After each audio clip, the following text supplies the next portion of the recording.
Good news, isasabak na sa gilas ang anak ni Brownlee. Tara kwentuhan.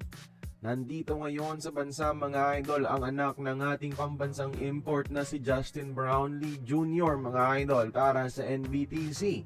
Isa si JB Jr. sa mga top prospects sa Amerika sa edad na 14 at inaasahang makakatungtong ng NBA.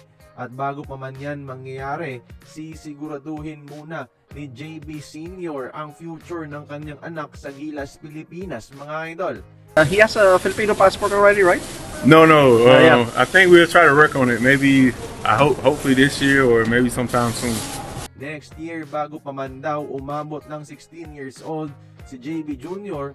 ay aasikasuhin na ng kanyang ama ang kanyang Filipino passport at ang kanyang Filipino citizenship.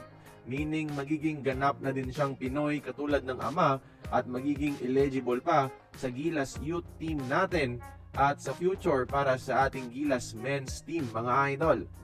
Sa murang edad na 14 years old, kasing tangkad na ni Junior ang kanyang ama at taglay na ang kanyang athleticism mga idol. Inaasahan na papalo pa sa around 6'8 to 6'9 ang height ni JB Jr. Makakatungtong man siya ng NBA o hindi sa future, pero hopefully makakatungtong siya.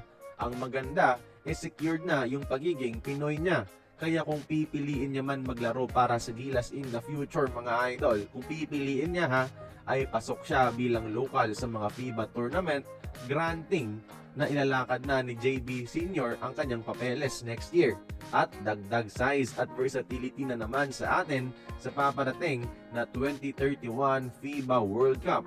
Salamat talaga kay Justin Brownlee, tunay ngang pambansang import, patuloy pa rin ang paglaban para sa bayan at pinapasa pa ito sa kanyang anak na mataas ang chance na makakapasok ng NBA.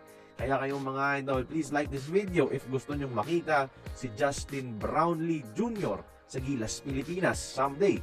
Join the conversation, magkomento lamang sa ibaba.